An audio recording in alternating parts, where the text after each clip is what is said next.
Well, the Someone mentioned that there's some parts that are warmer that some animals like to hang out next to, or It is could that... be warmer, but they're just climbing up there because they got spooked or scared, or they're going up there for whatever reason. Okay. It's just being an animal. Yeah. Yeah, I mean, we did review. I mean, I've looked at it the last couple annual reports. The vast majority of our outages are south of town, and although our statistics are awesome and our reliability is great, and most Right. people aren't affected by the outages, for people south of town, hey, I think to them it's worth what we're doing, and they're going to notice a huge positive impact. So Mhm. Ryan will be using that forestry truck for the considerable future. Just Right. constantly having guys trimming trees out there. We've trimmed so many trees in the last 2 weeks that I don't think that we've been donating the wood chips to the Weggy Center, the trails that they have. That they was like to going to be line my the wood next chips. question. They're almost at the point where they don't want any more wood chips because they got enough.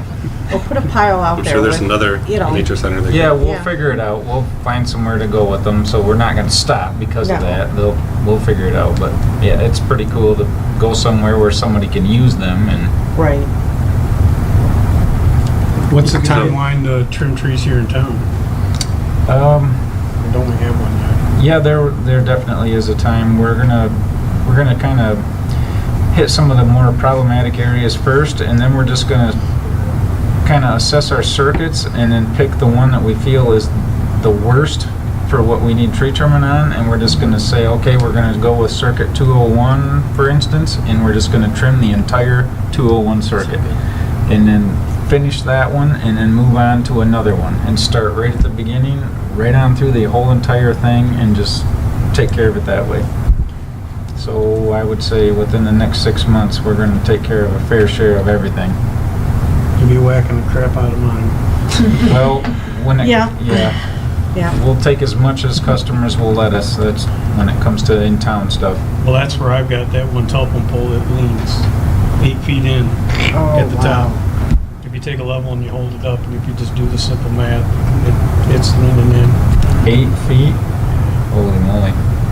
But every year, What's your Let's see. address again? I gotta see that. It's right in my house. The lines, there used to be a transformer out there. They took the transformer out because it caught on fire. And that was kind of cool because it caught the tree on fire. And they says, well, we'll just tighten these wires up. And they did. And as it gets hot and expands, I know those wires, they are pulling some on that pole, but yeah, the guides run this way, the pole's going this way. But it's got to go across my lot to get to another telephone pole. No, Utility pole. to get a Utility power pole. Yeah. Yeah, that's it. We saw Tom's blood pressure rise. Hey, sound like- Utility pole. Sound like my wife. It's a power pole. There's a power pole that night that transformer caught on fire. That's pretty cool. Stink, holy crap, these things stink. Alrighty. So when you were referring to clear cutting underneath, like there's trees or plants that don't grow that high, do you let them stay? In some areas, yes. In other areas, no. Because if it's in the highway right away, like along Alden Nash south of the river, it just looks better just to clear cut the whole thing. It's kind of Okay. within the highway right away, so it just, no, we're not good. We're just gonna cut everything. Okay. You're going to what? 'Cause I know if some residents are upset about losing the trees, I mean, there's always the option of shorter trees if they want them right under the power line. Yep, that's And I right. know you've got that chart downstairs that, Yep, right in the lobby, that's right. And, I mean, it has nothing to do with our power lines, or anything, but DPW has been going around and cleaning up the streets and the riverbank, and they've been doing a lot of tree trimming also. Yeah, that's helpful, Yep. definitely. I've definitely seen you guys out there quite a bit on the way to work or just around in the pink hats. That's a cool touch, I Pink think. Cats is I'm great. not out there when I go to work.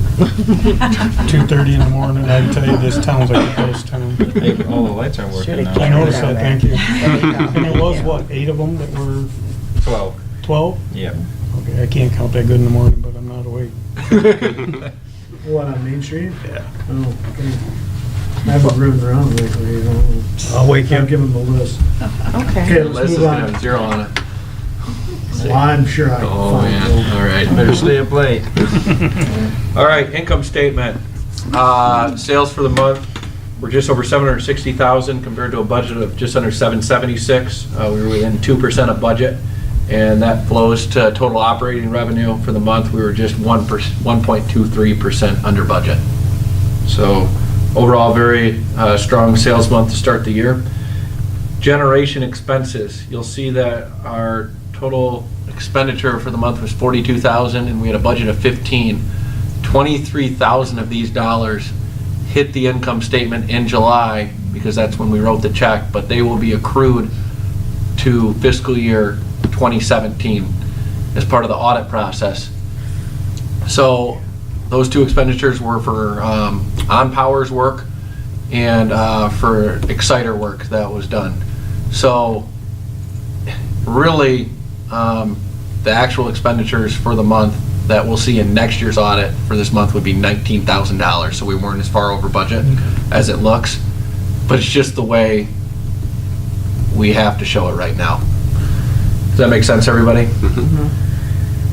Purchase power, we were within 2% of budget, 1.71% over, $406,000 in sales compared to a budget of $400,000. Distribution expenses, we were under budget by 9% for the month. Total customer accounting, we were over budget by 3%. The reason for that was EO checks that we submitted. So we had a strong start to the fiscal year with our EO program. A lot of people have been waiting for payment, but we were out of money in last fiscal year, so we told them going in that we would not be able to pay them till July. So that's the reason for the large EO expenditures that we had in July. Advertising, we were under budget. Total admin, we were over budget by just over $1,000, and the reason for that were attorney invoices that came in, and again, those will also be accrued into the previous fiscal year, but we have to show them for right now. Office insurance and maintenance, we were under budget by 14%. Total employee benefits and other compensation, we were under budget by 2%. And going down to total operating expenses, we were over budget by 4.54%. Again, 23 out of that 30,000 though were those two generation expense items that did come in and were paid in July. Flowing down to net income, we had a net income of 54,000 compared to a budget of 95. So we were under budget, but overall, $54,000 in net income is very strong, and fairly happy of how we started the first month of the fiscal year. Any questions on the income statement? All right, capital expenses. You'll see that our total expenditures for the month was actually a negative, and the reason for that was due to the invoicing of other city departments for the Voice over IP project. When we paid those invoices, they hit our expense account, and that happened in June. We invoiced them this past month, and so it was a credit. So those do true up because we have a carryover from last fiscal year, and that carryover is offset by the amount we invoice. So it will true up. And you'll see that I did carry over our entire fiscal year 2017 budget remaining of $173,614.12. Does everybody see that?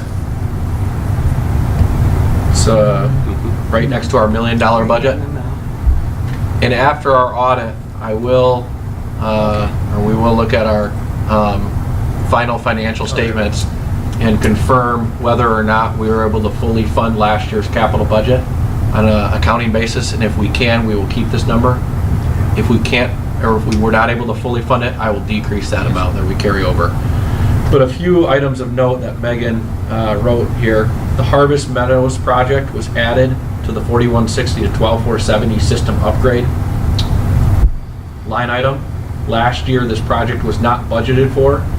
So we had a budget of $0 for this project last year and a total expenditure of $16,970.37. This credit was offset with the remaining balance of $190,592.07 that we had in the 4160 to 12470 upgrade.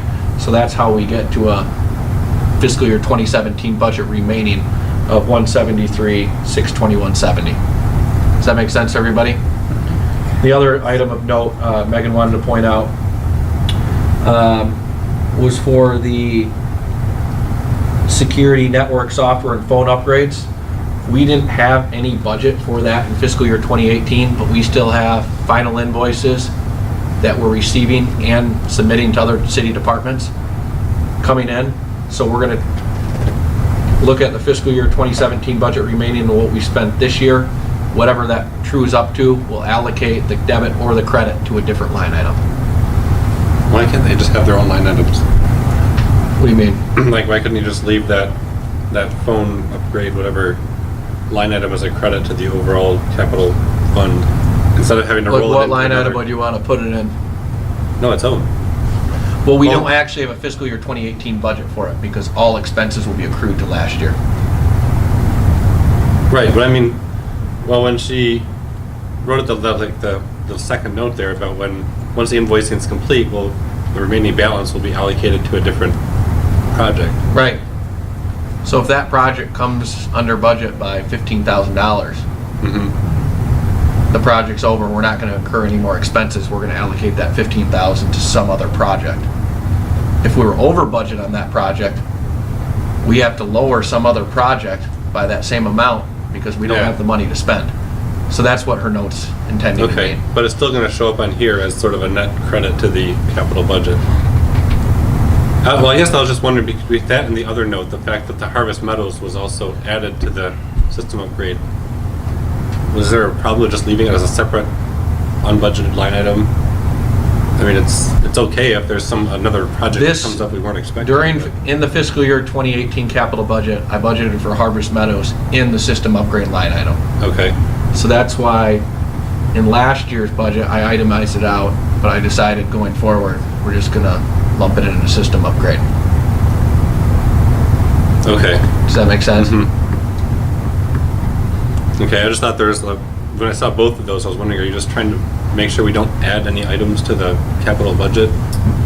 Unplanned items, so to speak, but, so if you're just doing it because it makes sense, and that's, It makes sense. okay, I just didn't want to feel like we have to put them back into something we had planned already, because. No, the Harvest Meadows was budgeted for in the system upgrades, but at the end of our last fiscal year, I had it itemized out. Okay, So I asked Megan to make a note of where that money went. And so now you know that the overage of the Harvest Meadows line item in last year's capital budget was put in this line item because that's where the Harvest Meadows Okay. was I budgeted. see your I see- thought I see what you're process, saying. Andrew, Okay. too, but, yeah. yep, okay, so I just kind of I had a different interpretation of that, so, okay. Right. Now I see what you guys are getting at, so. Cool. Okay. Yeah, thanks. But yeah, a net credit of $3,100. You will see we did have expenses flow through though for the natural gas compressor. We had our first payment in the installment purchase agreement. And then we funded the vehicle equipment replacement plan, $6,666.67. I think we had a budget of $80,000 this year, and then we had some other miscellaneous payments. But overall, a net credit to the capital budget. Any questions? Alrighty, onto the manager's report. MPPA. This past month, Sharon and I worked with the MPPA to file our energy waste reduction, formerly known as energy optimization plan with the Michigan Public Service Commission by August 1st. That plan was submitted by August 1st, and it was required per Public Act 342. We will make copies available for the board in the very near future.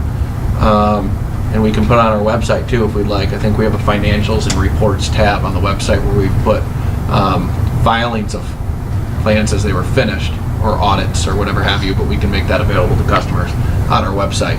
So Sharon keeps me on top of the EO or the energy waste reduction with the MPPA, so appreciate it, Sharon. And then today at the MPPA board meeting, not much was discussed other than the Pegasus Wind project, and we did go to closed session regarding the potential of adding new members to the MPPA, and I'll further elaborate that in the coming months. Our RP3 application is due September 30th, and as the board knows, we've hired Tom Russo on over the last year to not only participate as an RP3 selector, but facilitate Lowell Light and Power's RP3 application process. He will not be able to grade our application, obviously, a conflict of interest, but Tom has been working diligently with Ron, Sharon, Ryan, myself, to finalize that application. I sat down with Tom earlier today, and we're nearly at the end. You say that's correct? We'll have it completed by September 15th, that's the next one. There's a couple policies, a distributive generation policy and a cash reserve policy that conveniently just happened to align perfect with our RP3 application. We were going to be approving those anyway because Mark Beauchamp will be here next meeting to present the finalized rates. So we'll be approving those policies hopefully next month, and that'll allow Tom to submit the application. But we should know the results end of this year. Yes. End of this year, there's a 31-day period after September 30th where they request more information. But Tom says we're looking pretty good, and he's indicated that compared to other utilities, we're doing quite a lot. So I got a question for Tom and more for the audience. What's the significance of Lowell Light and Power being awarded an RP3? Well, it shows the board, all of you,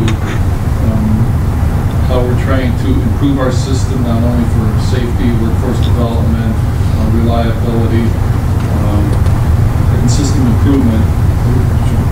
It's Steve's job and the staff's job to show the board that we're actually using the funds that are approved by the board to actually improve our system, not only the physical system, but the employees as well. And it also shows the public that we're also doing that. So there are utilities out there that are part of public power that don't apply for this, but there's no sense in not doing it so you can get recognition for it. You know, once it's all done and we're selected for this, we've been selected 3 times already. You get a nice logo, you get shirts with the RP3 logo on the shirts or whatever else you want to put it on, and it shows the board and the public that the utility is actually doing what a utility should be doing to improve their system.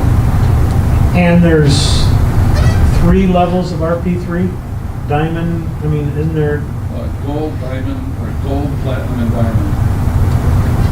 We started off, we won it the first year doing this, and we got gold. Now, our intent was to fill out the application as best we could, and as part of the RP3 panel, and I grade the applications along with 16 others in the entire United States for all public power utilities, and we usually grade about 100 to 130 applications every year. So what we try to do then is to show what we're doing and all the other utilities are doing. So it's a difficult process to do that for only 17 of us. What was that second part of the question? There's 3 different levels. Oh, so my point was, what we wanted to do as a grader, we wanted to go ahead and find out what we needed to do as a utility. The first time we did this, I had no idea that we would even be awarded this. All I wanted was a report back that says, you know, this is what best practices are for a utility as far as public power utilities go. But we ended up getting, you know, the lowest award. And there's some that don't even get an award. You know, they apply, they don't get an award. We were fortunate enough to get it, but we still got recommendations on what we could do to improve. So the next cycle, which was the second year after that, it was every other year at that point. Now it's every 3rd year. We got platinum. So the last time we got it was diamond. So we'd like to continue to stay at the diamond rate. It shows we are doing best practices as an industry. Thank you. The question I had on that was, you just noted we spent a good chunk of time preparing documents and just, you know, what's the cost to RP3? Because I know it's going to cost something, but I'm not saying it's not worth it because I actually think it's definitely worth it. I'm just trying to The cost for us to participate? Yeah, just when people spending time preparing documents and Tom and it takes an effort to get this designation, but Tom just kind of described what the return is, which Right. So there is I wouldn't say significant administrative time, but, I mean, I spent a couple days just in preparation. Mhm. And a lot of this can be streamlined, and we will be having a meeting going forward, how to streamline this process, because a lot of what Tom is doing and Tom's asking other department heads to do is document or keep track of different things that would be good practice just to keep track of or do Exactly, in yeah. general. So if we just do those along the way, it would be very, very minimal. But right now, it does take a couple days per staff person potentially. Okay. But there are things when you go through the process, say, hey, these are good industry practices that RP3 or the APPA recommends. We should be doing this. Well, let's implement these and not just do it for an award or to look good on paper, but at our core to actually do these things and take them to heart so we're actually improving. Okay, and that sounds just like what Tom was saying, is that you guys have worked your way up to Diamond, and now it's just finding a way to stay at that level. Yeah, and there's incorporating the feedback you get from that, and right. Oh, there's always even ways just like to that improve. Ron had mentioned, documenting training, or just, sounds like a lot of those you get in the habit of doing. It's not going to cost much at all. And we change the application every cycle. Something gets changed on it. Yep. The previous cycle, Sharon's energy optimization portion was on it. It's not on it this year. We got rid of that portion of it, and we added financial help because, the panel would like to see how the utilities are doing financially and able to pay for all of this stuff as far as cash flow, and rates and things like that, which is something new for this year for us. The next year, or next month, I think Steve's going to talk about the distributed energy resources, which is a policy where if somebody wanted solar panels, we would need a policy to implement it. Now, this is what you Yep. need to do to have solar. So that was also added, which wasn't on the previous application. So really, this is just like an audit for your process audit of how you run the business, and It is in 4 different disciplines, yeah, so it's not just the system improvement section or the financial help. Yep. And ideally, my awesome, vision yeah. will be, let's look at the application for 3 years from now, or as soon as we find out about it. Hey, is there any best practices that the APPC sees the industry should be doing, and implement those right away? Mhm. Not 3 months before the application, or we're gonna adopt this and so we can get a rubber stamp and get a check mark so we can get 100% and get the diamond. Hey, they're saying would be smart, let's investigate, look at it, and implement it right away. So, and we just make it part of what we're doing. Yep. This is definitely an awesome thing to be doing. Thank you, Thomas. Yep. Appreciate Thank you being here. System generation upgrade progress. Nothing new with the biodigester. I do expect there will be an update, or you'll be receiving communication from me though within the next month. And I have talked with Perry about that already, offline. 5-year plan. Wanted to give you an update about the 4 projects we have going right now. Drawings for the substation capacitor bank project, or project number 104. Those drawings are 80% done. An RFP for the project is written and will be released actually probably in the next week or so. Prep work will begin in the fall, and the project should be completed sometime in February. For the new Circuit 203 project, we just approved the bid to severance earlier in the meeting, so that's going forward. The project should be finished this fall, and our guys will be working on the project after severance is done with their portion. And we will be bringing to the board a number of quotes for other material purchases for this project, mainly the wire and the cable. And that will be likely next month. Would you agree, Ryan? That's correct, yes.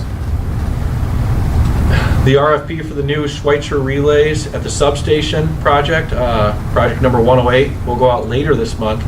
The project will be completed at the very end of the summer, or as GRP schedule allows, so that could drift into the fall. And the 3 capacitor banks on circuit number 201 and 202 has a target completion date of September 28, 2018.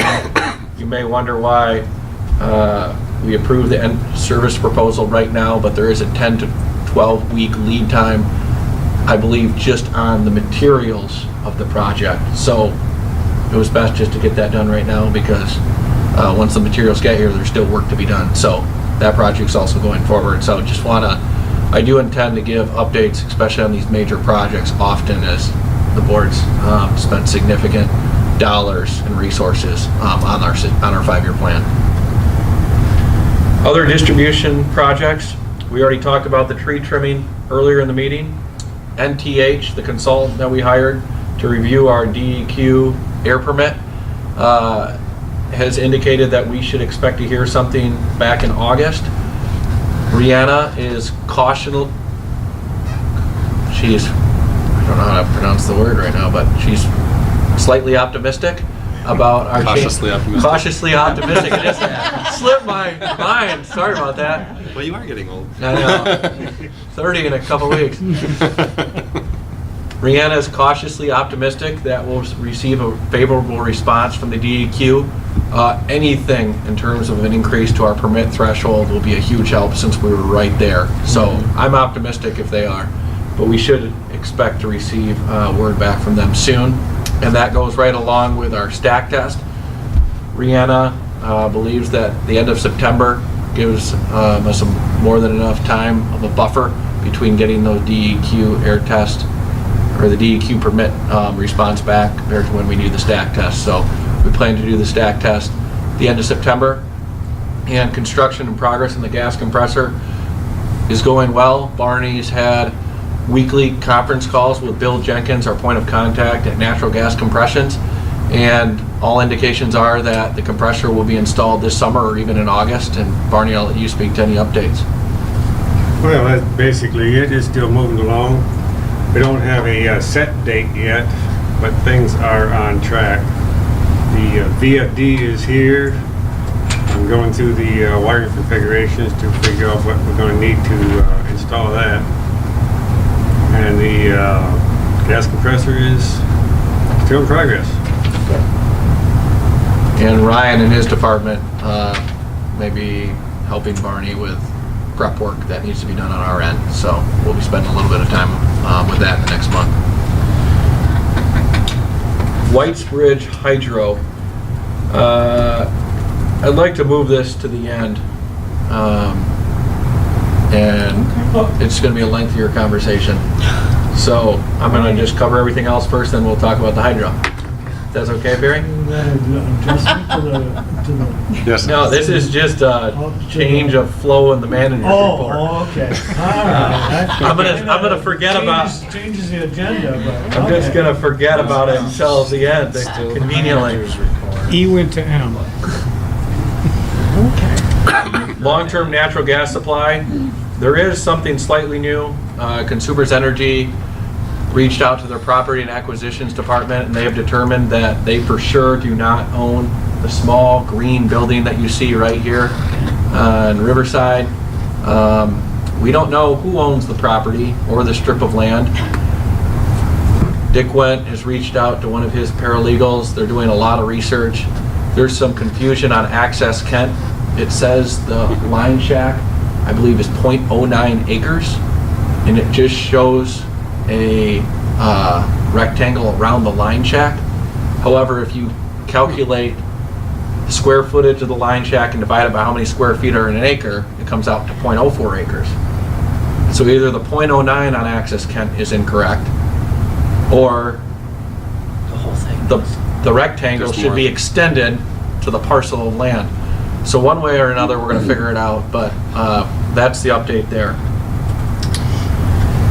Standby generator.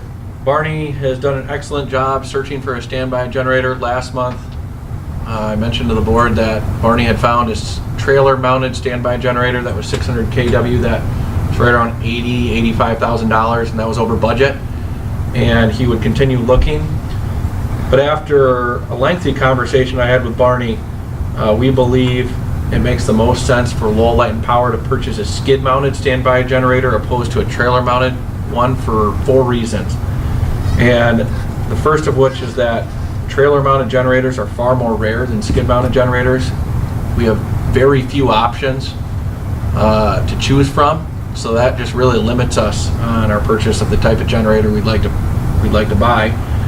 Second, Barney's yet to find a 600 kW trailer-mounted generator that could be hauled by one of our own trucks, meaning that we'd be subject to Timpson's or someone else in an emergency scenario. Third, it would be easier to purchase the skid-mounted generator and find a trailer that would work for the generator and our truck. And fourth, Ryan and his staff did go to the 4 local schools, the middle school, high school, Bushnell, and Cherry Creek, and all 4 do not have the same configuration as the generator we need to purchase. We need to purchase a 480Y configuration. There's nothing we can do about that. And the schools do not have that configuration, meaning there's not a transfer switch we could set up at the 4 schools right now to use in an emergency scenario. The schools could either change their configuration, or Ryan tells me we could get really elaborate. I think that's how you said it, correct, Ryan? On our end, to be able to use a standby generator at a school. So with those 4 things being accounted for, it just makes the most sense to pursue the purchase of a skid-mounted generator right now and then try to solve the next problem later, because I'd really like to get the skid-mounted generator going into the winter months. And Barney has found skid-mounted standby generators well within our budget, between $35,000 and $60,000, and we had budgeted $60,000 in our capital budget. So we do expect to bring to you a number of quotes for used standby generators in September, with the intent of purchasing one in September. Does anyone have any comments or feedback? Ryan, maybe?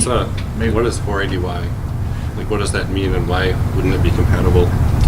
It's the configuration of how the electric is being used at the facility. I mean, Y and Delta are completely different systems, and you just can't use a Y system, even though it's the same. It's 480 volts. It's a grounded Y, so it requires a I don't ground. think they're gonna. Yeah, That's from a technical. Is there any way to, I don't know in how layman's to. terms, under a 480Y?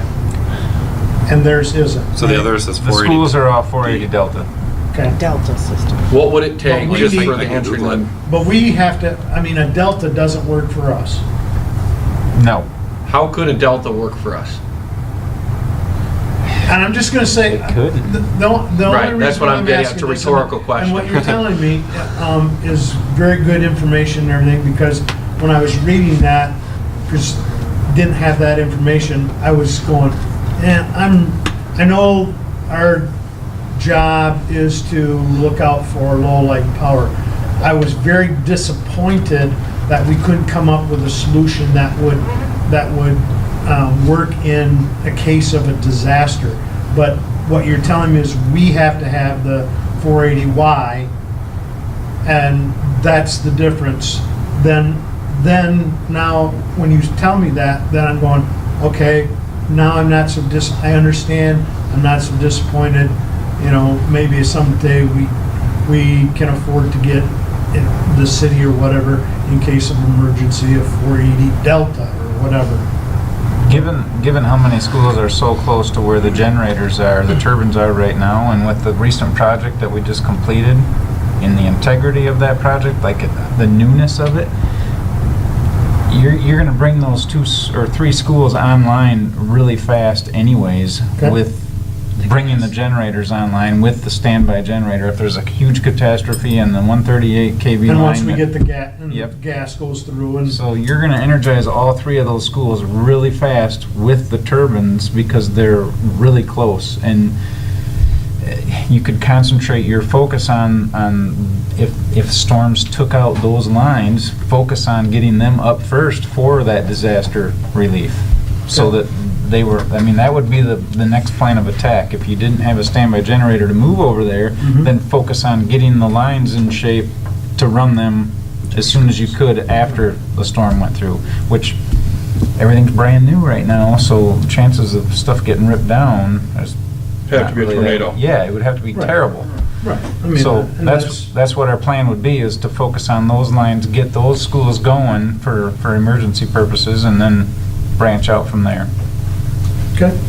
And that's a plan of attack, and I can live with that. I was just, when I read this, I'm going, oh, shoot, you know? Yep. So now that that comes to light, you're going, okay, that's what we gotta do, that's what we gotta do.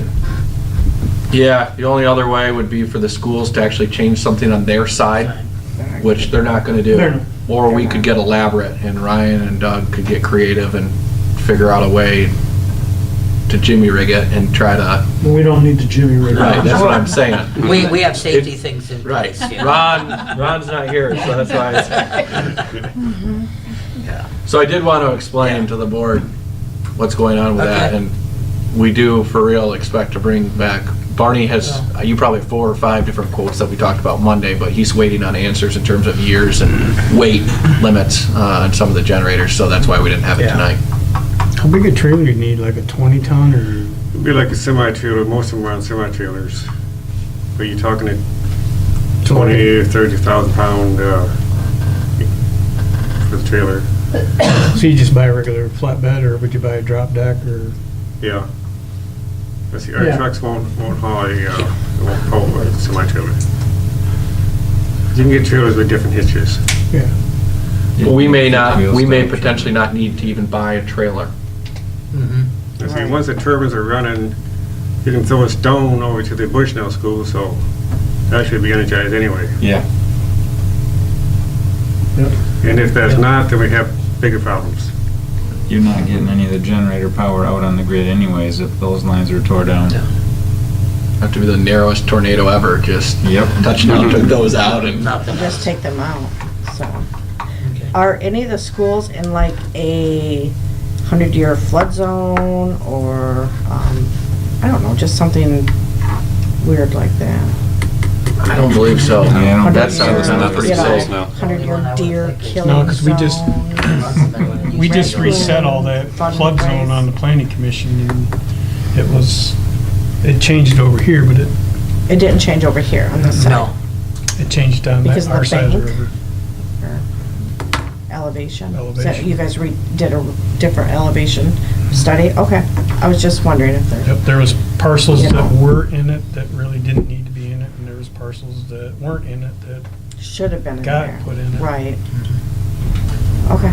So in summary, it's a bummer, but it does sound like Ryan and Doug have developed, Yeah. or they're very confident that we're still going to be able to power the schools if something Without that. happened. So we're still gonna be able to power the Yep. schools. So that's good Got news. that. Okay.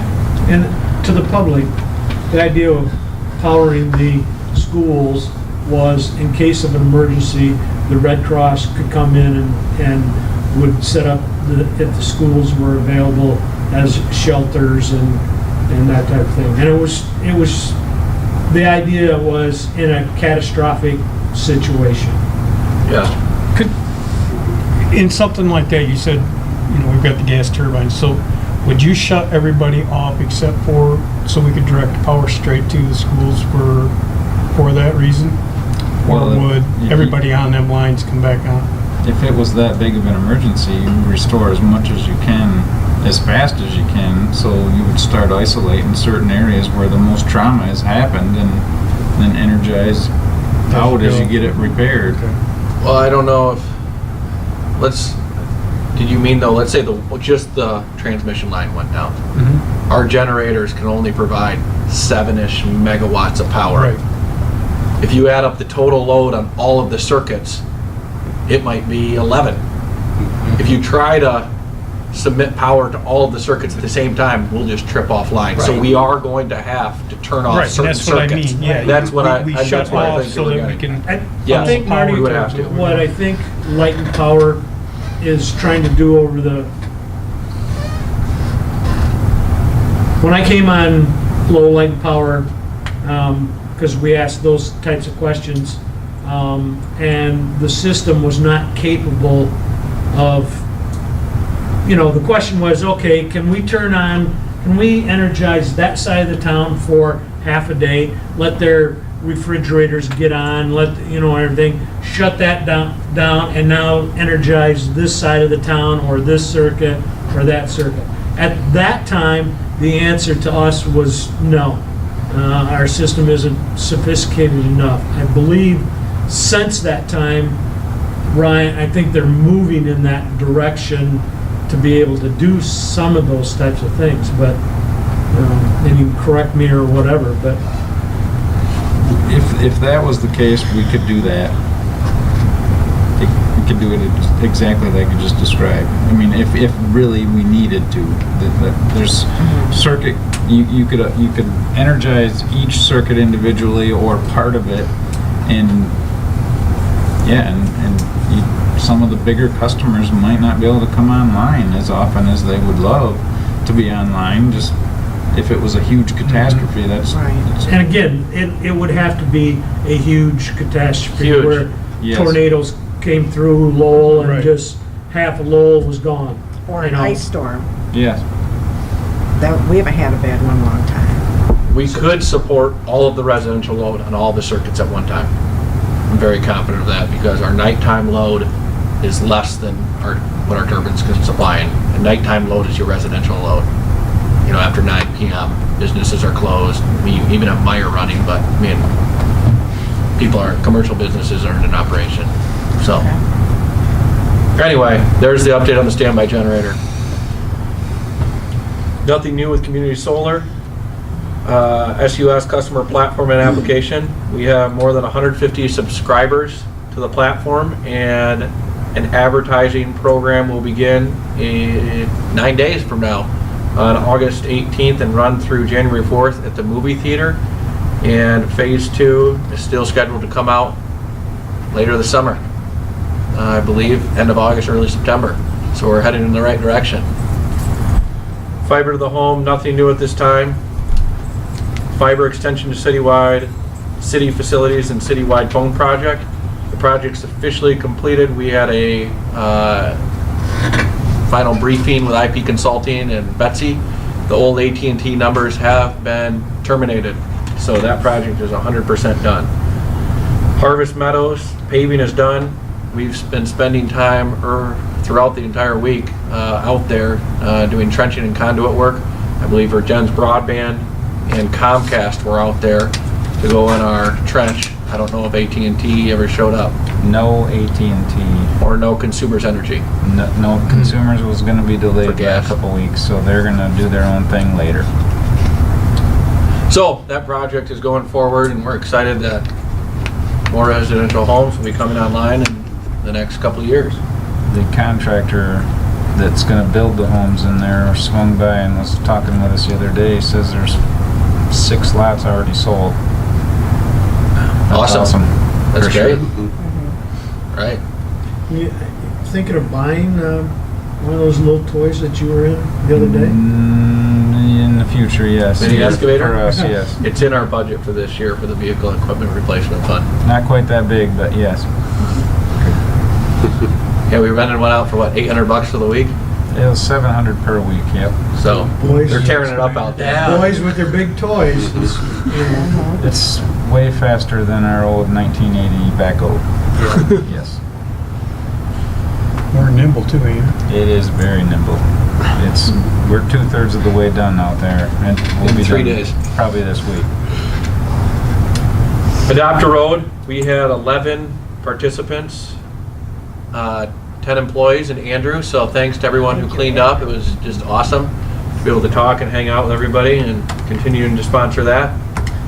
Pink Arrow, we already talked a little bit about the distribution department and the pink hats they're wearing, so I don't know, was it Sharon or Ryan or Perry who came up with the idea, but whoever it was just an awesome idea. Our distribution department will be wearing pink hats with the decal of the Pink Arrow sticker in pink, and I think Perry's wife hooked us up with Well, it. we got, with Hard the hats, coaching but- staff, we were able to Yeah, get, from the helmet. we were able to get the actual arrowhead that they put on their helmets through Keith Houston, one of the coaches, and so it wasn't it was their guys' the idea of the pink helmets, which, thank you, but yeah, when they told us, and it's pretty neat. Very neat. And just say hats, they're the hard hats. Hard They're hats. not wearing all caps. Hard hats. Yes. Hard hats, It's yeah. the hard hats that we see in Freeman. Power Trees, pole, yeah. hard hats. Real men wear pink. That's right. And we did take a company-wide picture earlier this month, and it is on our website. and it'll be the new banner on Main Street. They So- look pretty good too. Do we I have did that send to- an email out. Did Just everyone to see ask the if we email? have it to show, or? Do we have it to show? Picture? Yeah. So you sent one to us, so. I did send one. That was the actual banner design that Nicole created. So Nicole That took would be the cool to picture. see too, but. Was Nicole in the picture? And She Yeah. was. Yeah, She she took did. it and ran. Ran real quick to get in. Nope, That's the old not it. one. Or that's A. It was here, maybe it's not here anymore. I'll just pull up the website. Yeah. So anyway, very cool stuff. Rich was not able to make it. He is doing his 2-week military drill, so kind of had to go without. Couldn't you Photoshop them? I know, that's what I said. Nicole can probably Photoshop them. Well, it is funny. I will tell a good story. Ron Yeah, I saw that with the shirt. couldn't quite fit into the shirt size that we had left, so he put his shirt Yeah, I noticed. over, and you can see his You can see it in the slight photo. green. Oh, yeah. He just got Fluorescent. Boy, they could have got up with a So, but it was just funny because he was walking around, you 2X, know. 3X, 4X. I got all those. Yeah, you can't even tell that Nicole jogged around to get in her spot. I know, she looks. That looks good. So I think we had the whole team minus Rich and John. So, anyway, good looking group. Definitely. Mhm. A little bit of shine coming off Mark Drew. But Mark's gone. Oh. Now you start talking trash. yeah. Alrighty, and back to hydro analysis, and I believe it's actually after. I'll let you just go down to the charts. So on your iPad, you can zoom in and view the numbers in the charts. But essentially what I did was this. There's a lot of background data and information that went into these numbers that I spared you from. I received hourly load market prices, or the LMP prices, for the next 4 years for every hour from the MPPA. I also received data from Victor for the last 3.5 years of his hydro production by month. I took his hydro production by month and I averaged it to get a monthly average. And he was not able to provide me data of when that hydro production took place on the hour. So I took, if there was I'll just use it, if there were 1,000 kilowatt hours he produced in a month, I divided by 31 days, divided by 24 hours in a day, and I assigned each hour the same amount that Victor would Okay. produce. I also, then I multiplied that hourly production times by the 8 cents that he offered us. I then took 4 years worth of LMP data, multiplied that same hourly production by the LMP price for that hour, and I compared each hour and did that for the first 4 years. And for years 5 through 20, I applied a 1.5% escalator for Victor's price of power and a 3% escalator for the price of power on the market. I also took into account the capacity revenue or expense that we would have to pay or receive depending on if we had the PPA with Victor or not. If we have a PPA with Victor, we would obtain 300 kW or 0.3 megawatts of capacity credit that we would not have to pay for if we were buying power or out the market. And I valued that at the MPPA's rate of $4 this next year, then $4.50, then $5, then $5.50, and then $6 for the foreseeable future. I also then took the value of a renewable energy credit, which right now is very small, at 50 cents a rec, and that's really a shot in the dark of what that's going to look like, but on the second page out of the two, you'll see the value of the rec. So the second page is there's quite a bit of data, but I summarized that in chart form, and the blue lines on your chart represent the cost of power that we would be paying Victor for the hydro. Can you go up to the graph? The red line is the cost of power that we would expect to pay for the LMP. The green is what I would consider goodwill, or the difference between the blue and red lines. Does that make sense to everybody? So what does LMP stand for again? I believe it's local marginal price, or, yeah, local marginal price, I think. Okay. It's just the MISO market. It's just the LMP. Most people use LMP. I've never actually been asked what LMP Okay. stands for. So anyway, as you can see, costs with the LMP and with Victor go up over time, but there is a gap between how much we would pay for hydro and what we would expect to pay on the LMP. And in the second page, you'll see a summary of those costs. If you zoom in, which you can do, the very last column shows total, and you see that over the 20 years, I'm estimating we purchased 71 million kilowatt hours from Victor. To do that would cost $5.784 million. For that same amount of power on the market, I estimate that would cost us $3.363 million, meaning we'd be paying a surplus of $2.420 million to Victor, which I would consider goodwill. The net present value of that $2.4 million at a 3% rate of return is roughly 1.8. So it looks like a $2.4 million number, but we can get 3% on our money through Jenny May investments, through Fifth Third. So although it says 2.4 million over the 20-year PPA, the value of that money today is roughly 1.8 million. So that's the difference to go with hydro at the 8 cents offer that he provided us, or if we decide to let it ride and go with the LMP. So the market is basically averaging a little under 5 cents for those 20 years. Is that what that number under the orange total? Yep, that's correct. So the market Okay. will average 4.73 cents over 20 years. Victor's will average 8.13. Now, I did want to take this a step further, and you will need to look at this page. So Megan, can you just zoom in though?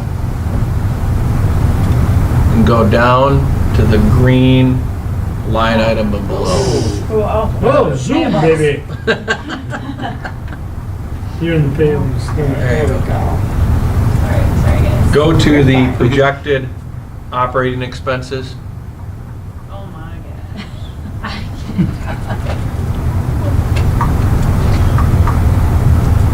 Okay, projected operating expenses. I need that hand pan thing.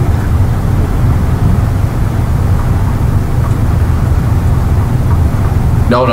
Click the arrow.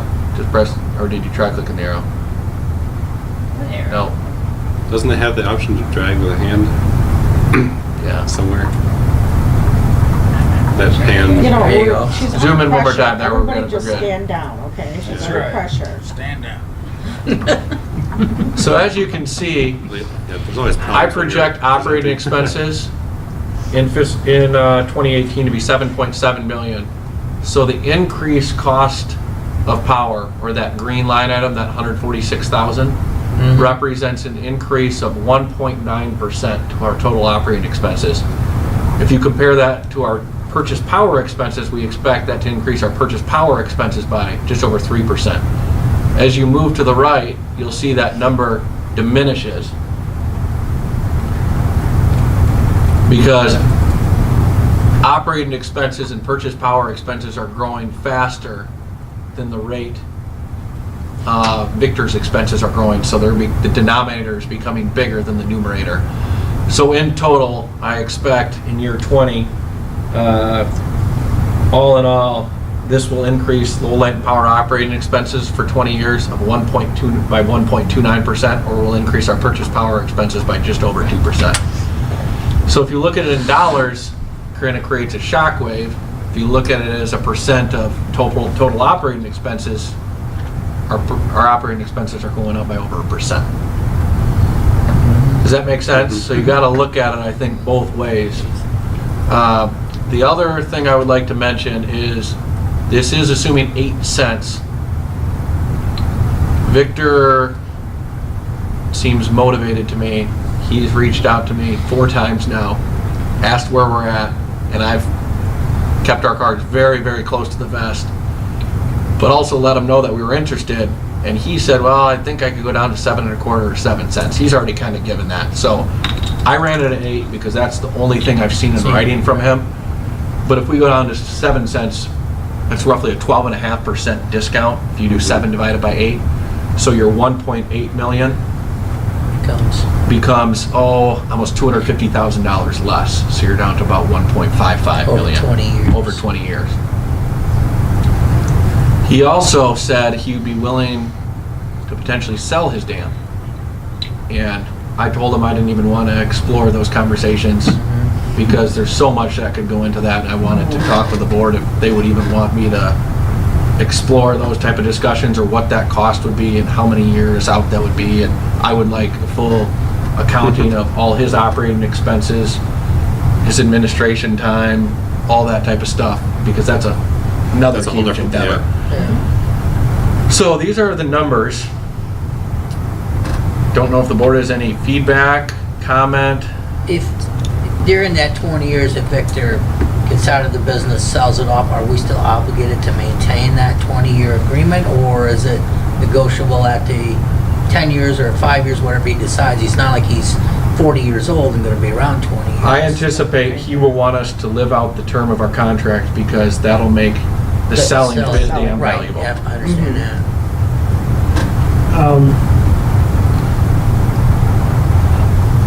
I'm not comfortable at the 8 cents.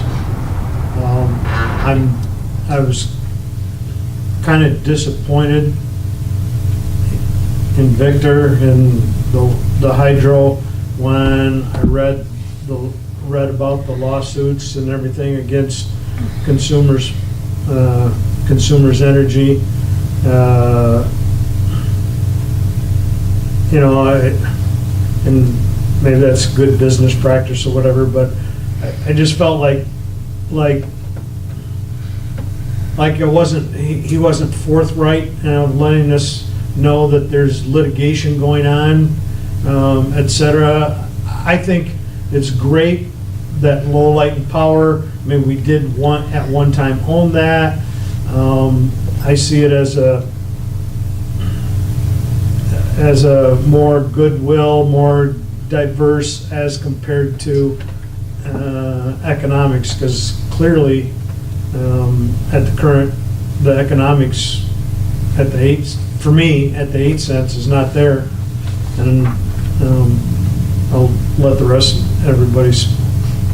Can I interject? He did tell me about his lawsuit, and Okay. his lawsuit is part of a large renewable energy group of other hydro dams and smaller biogas facilities in the state that are fighting with Consumers Energy, because Consumers Energy, for the past 30 years, has had a contract with these small renewable energy providers, and they paid the renewable energy providers the avoided cost, and they compared that to building new coal plants.